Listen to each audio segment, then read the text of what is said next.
जय हो तुलसी मैया। कैसे हो दोस्तों? आशा करती हूँ आप लोग ठीक होंगे। तो आज सुनाएंगे तुलसी मैया पे बहुत ही प्यारा गीत। सुनिएगा और बताइएगा कैसा लगा। ये रही हमारी तुलसी मैया, आप लोग देख सकते हैं। तो आज सुनाएंगे, बहुत ही प्यारा गीत है। दीदी बहुत दूर से आई हैं। दीदी का चैनल का नाम है गाने का सफर लोकगीत। गाने का सफर लोकगीत। एक बार सर्च जरूर करें, गाने का सफर लोकगीत। सर्च में दीदी का चैनल आता है। वॉच टाइम थोड़ा सा कम है, तो आप लोग पूरा करा दीजिए दोस्तों, क्योंकि आप लोग सभी का कराते हैं। दीदी का भी पूरा हो जाए, मोनो हो जाए।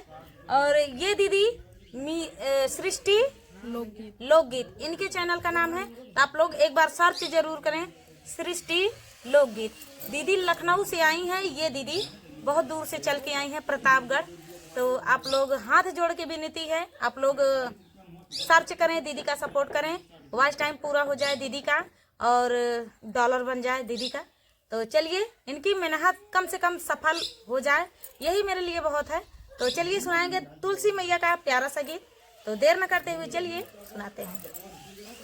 लहर लहर लहराए हो श्यामा तुलसी हमारी, लहर लहर लहराए हो श्यामा तुलसी हमारी। तुलसी हमारी गणेश जी के अंगना, तुलसी हमारी गणेश जी के अंगना, तुलसी हमारी गणेश जी के अंगना। रिद्धि सिद्धि तोड़ई ना दे हो श्यामा तुलसी हमारी, रिद्धि सिद्धि तोड़ई ना दे हो श्यामा तुलसी हमारी। लहर लहर लहराए हो श्यामा तुलसी हमारी, लहर लहर लहराए हो श्यामा तुलसी हमारी। तुलसी हमारी ब्रह्मा जी के अंगना, तुलसी हमारी ब्रह्मा जी के अंगना। ब्रह्माड़ी तोड़ना नहीं दे हो श्यामा तुलसी हमारी, ब्रह्माड़ी तोड़ना नहीं दे हो श्यामा तुलसी हमारी। लहर लहर लहराए हो श्यामा तुलसी हमारी।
तुलसी हमारी। तो दोस्तों ये प्यारी सी तुलसी, ये हमारी तुलसी मैया हैं और इनकी देव उठनी एकादशी पे पूजा होगी। सभी लोग धूमधाम से त्योहार मनाएंगे और बहुत ही अच्छा लगेगा।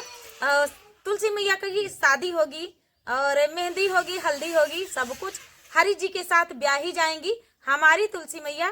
तो आप सभी को कैसा लगा गीत कमेंट में बताइएगा। मिलते हैं अगले वीडियो में और दीदी का सपोर्ट भर भर के करें। गाने का सफर लोकगीत एक बार सर्च जरूर करें दीदी के चैनल को। लखनऊ से आई हैं, कम से कम इनकी मेहनत सफल हो जाए उतनी दूर से आने का। तो चलिए दोस्तों, आप लोग तो वैसे भी दयालु हैं। तो चलिए दोस्तों, मिलते हैं अगले वीडियो में। तब तक के लिए जय हो तुलसी मैया।